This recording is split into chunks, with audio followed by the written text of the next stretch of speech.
আগুনে পুড়ে ছাই আসবাবপত্র থেকে শুরু করে সমস্ত ডকুমেন্ট পরিবারের সদস্যদের।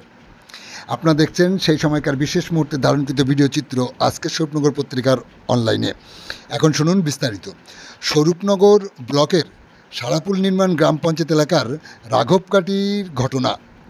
স্থানীয় সূত্রে জানা যায়, আজ বেলা 1:30 নাগাদ রান্না করা চুলের আগুন থেকে হঠাৎ করে আগুন লেগে যায় ঘরে।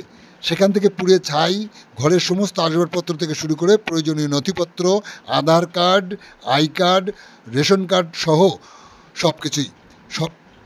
দিশাহারা পরিবার সঙ্গে সঙ্গে ঘটনাস্থলে স্থানীয় পঞ্চায়েত সদস্য পৌঁছে ত্রিপলের ব্যবস্থা করে।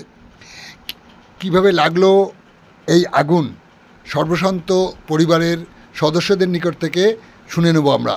আমাদের সাথে থাকুন, দেখতে থাকুন।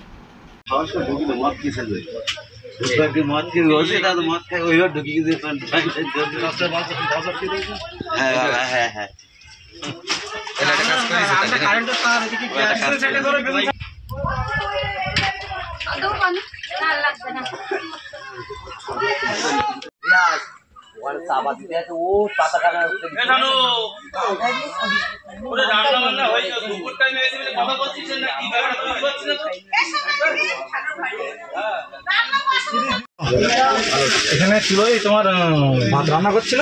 হ্যাঁ, পরের পর তোমার হচ্ছে কিনা দুজন চান করতে চান করতে যায় পুকুরে, একজন কলে চান করছিল। হ্যাঁ, তারপরে কিনা তোমার কৃষি করে এসে দেখে আগুন জ্বলছে, এইটুকুই। তারপর সবাই বাড়ির আশপাশে ছিল, আমার একটা অধিকার ছিল, সেটা মোটর তোমার কেনা চালু করে শীতকালে ভিজনের পর তারপর একটু ঠান্ডা হয়। কী নাম আপনার? আমার নাম জামাল। লাগলো? আমি তো বাড়ি ছিলাম না, এখন আমি কাজে ছিলাম। বাড়ি ফোন করে বললো যে এরকম আগুন লেগে গেছে। এখন বাড়ির বউরা মেয়েরা ছিল, বৌমা আর হচ্ছে বাড়ির গিন্নি। কিসে কীভাবে লেগেছে আমি আদৌ কিছু জানি না। কি সব কি পুড়ে গেছে? আধার কার্ড, ডকুমেন্ট যাবতীয় যা বিছানাপত্র, বেডিং পত্র সব হচ্ছে, সব ডকুমেন্ট সব কিছু পুড়ে গেছে। টিভি গ্যাস সিলিন্ডার কি আগুন লাগলো কীভাবে? রান্না করি উঠিছে